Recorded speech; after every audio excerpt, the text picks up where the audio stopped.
Hey, what's up? I'm Jeremy McGrath. As you can see behind me, this is my truck. I race Pro 2 in the Lucas Oil Off-Road Series for Stronghold Motorsports, and you are watching Backyard Maniacs.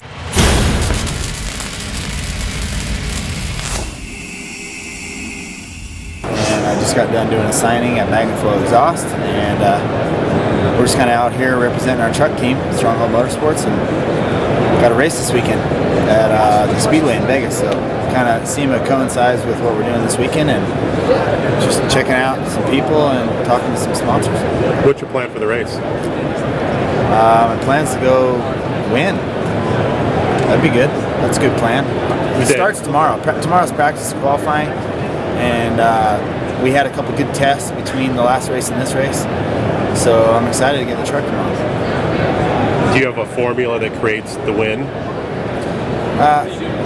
No, I don't, because I haven't won enough to know that in trucks for sure. Bikes, my formula is kind of good, but what was the formula in bikes? Well, I mean, it's the same as it always is. If you want to win, you have to put the time in, and you have to dedicate yourself. And I'm a firm believer in the passion of, you have to have passion. It's not just a job. You have to encompass everything you know about it, everything you want, and make it all happen. And in bikes, commitment and passion is everything.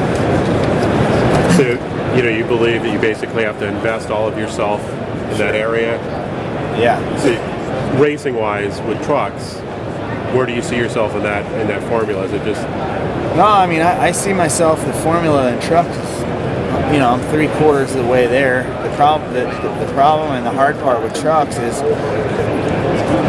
stuff's so expensive. You don't get to drive and practice all the time. Like where bikes, you can load up your bike and go ride, and you can spend, if I need to spend 8 hours on the seat today, I could with my dirt bike. Truck racing, we race once every 5 weeks, and we have a practice in between, one practice, and it's just a little hard to play catch up or gain on that next competitor of yours when you don't have that much time. So that's been the struggle for me, because I mean, that's in my mind, that's what I do. I win races, and I want to win, and I'm not satisfied until that happens. So it's been a little, it's a little slower process than I'm used to. Who's sponsoring you right now? Monster Energy, Ready Lift, Fox Shocks, Toyo Tires. Stronghold Motorsports is our team. Before you hit sort of the peak where everyone knew who you were in bikes, what was when did you start, and how much, let's say, like how many years or hours did you have before you really realized, okay, I'm really good at this? I don't know. We'd all like to think we were really good at something when we first started, right? But I was all right as a young kid. I started late. I started when I was 14, so a lot later than most of the competitors I had. And at 16, I turned pro, so it was 2 years, really steep learning curve. Two and a half years, I was already pro, and then 2 years of racing amateur level pro races, and then 1990 I stepped up into Supercross. So I started in 86, and in 90 I was racing Supercross. So,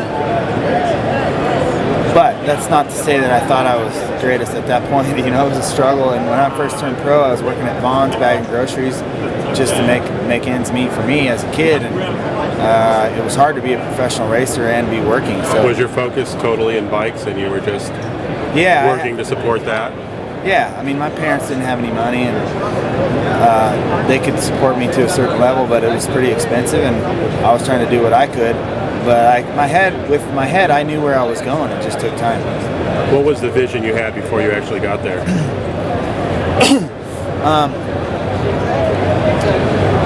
I raced BMX before I ever raced motocross, and I've always been this crazy kid on a bicycle, like jumping big jumps, and always had really good timing. And so I knew that as soon as I got to the Supercross series that I'd be really good at it. But the problem with that is you need to be good at motocross to get the shot to race Supercross. There's no way that someone's going to hire you on someone just thinking they're going to be good at Supercross.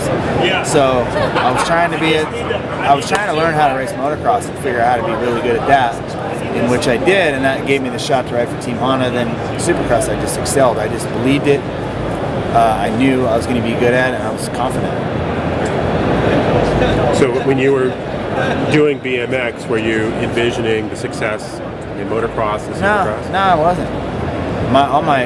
I looked up to the guys that raced motocross, but I never really, when I was racing BMX, I never thought I'd ever be a motocross racer. Every kid would want to be, but I guess that's why I started really late. I was on the circuit as a kid racing BMX all over the country, and so I was busy doing that. I really wasn't thinking about motocross. I think that really helped me though in the long run, because my career, the window in my career got more extended because I didn't start as a little kid and burn myself out. So my 10, 12 year window started when I was 14 or when I turned pro at 18, you know what I mean? So I think my career was a bit longer because of it. So I was able to retire at 30. Typically guys in motocross and supercross don't retire at 30, they retire at like 26. So I was still super passionate about it, I had a lot of drive and still wanted to be successful after being successful for a long period of time, and it was good. When you were getting out of bikes, were you thinking about trucks or? Well, you know that saying, it's like once you're a racer, you're always a racer. And so I mean, when I got out of bikes, what I wanted to do was try and experience some of the stuff I had the opportunity to do when I was racing bikes, but I was so focused I didn't take any of those opportunities. So I started racing cars, I started racing anything I could. And off-road trucks for me is really a natural progression because you're doing the exact same things you're doing on a bike, but you're just in a truck. The racing part, I feel like the racing part is fairly easy. It's just learning how to drive the truck at its full capacity has been a harder part. Because I don't have that much car driving experience. So, but I can say that my bike experience probably helped the learning curve. And you've done the Mint 400, right? I haven't. I don't race desert. I raced the Baja 1000 in 2005. I thought you mentioned it yesterday. Yeah. I didn't race the Mint 400. But I'm a short course guy. I'm a track guy. You're used to that. I want to know the track. I want to know the lines. I want to be able to be perfect, hit the lines every lap. And, you know, that's just what I've done my whole life. It just makes more sense to me. Plus, I don't have time to go pre-running down in Mexico and all these places. I still ride moto a lot. I work for Honda and help develop the race bike, work with the younger riders. I mean, I still got my hands full on bikes. That's awesome. So yeah, I'm having a good time. And I got a family now. 2 little girls. How old are they? 3 and 5. So it keeps you busy. Yeah, I got plenty of stuff to do.